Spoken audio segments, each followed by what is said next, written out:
La création attend avec un ardent désir la révélation des fils de Dieu. La création tout entière soupire et souffre les douleurs de l'enfantement. Nous aussi, nous soupirons en nous-mêmes.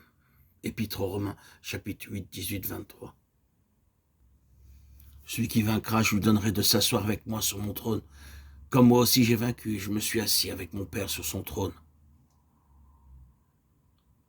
C'est le Seigneur lui-même qui prononce ces paroles, lesquelles définissent la récompense suprême destinée à tous ceux qui remplissent les conditions pour l'obtenir. Plusieurs se demandent peut-être, pourquoi faut-il constamment combattre contre les puissances du mal dans la marche en avant? Par les Écritures, nous comprenons que c'est de cette manière que le Seigneur prépare ceux qui régneront avec lui, ceux qui doivent partager son trône.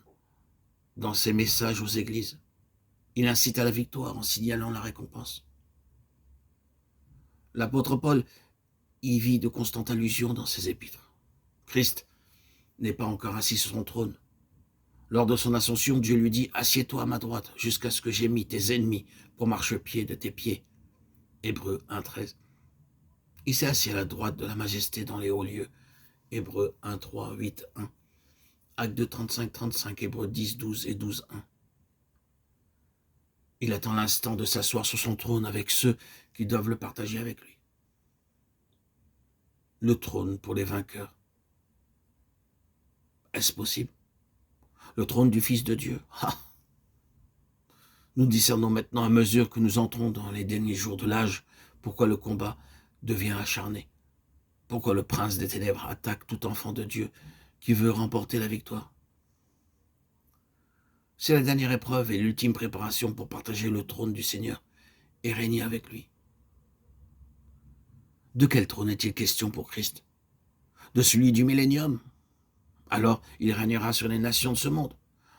Lorsque le règne et le gouvernement lui ont été remis, une voix retentit dans le ciel. Les royaumes du monde sont devenus les royaumes de notre Seigneur et de son Christ. Apocalypse 11, 15. Ce trône lui fut promis dans les temps d'éternité lorsqu'il fut promu héritier de toutes choses. Hébreux 1, 2. Le prophète Daniel en eut la révélation. Il dit « Je voyais dans les visions de la nuit, et voici quelqu'un comme un fils d'homme vint avec les nuées des cieux. Et il avança jusqu'à l'ancien des jours, et on le fit approcher de lui. Et on lui donna la domination et l'honneur, et la royauté, pour que tous les peuplades et les langues le servissent. Sa domination est une domination éternelle, qui ne passera pas, et son royaume un royaume qui ne sera pas détruit. Daniel 7, 12, 7, 13, 14. Ce trône du millénium, Christ le partagera à certaines conditions. Apocalypse 3, 21. L'apôtre fait allusion à l'héritage proposé dans l'Épître aux Romains. Si nous sommes enfants de Dieu, nous sommes aussi héritiers de Dieu, co-héritiers de Christ, si du moins nous souffrons avec lui, afin d'être aussi glorifiés avec lui. Romains 8, 17. De cela aussi, Daniel eut la révélation. Il dit, le temps arriva où les saints possédèrent le royaume. Daniel 7, 22, 27. Le fait que le trône de Christ doit être partagé par des vainqueurs qui, de par la volonté de Dieu, seront co-héritiers de Christ, lui-même héritier de toutes choses, ce fait est clairement établi.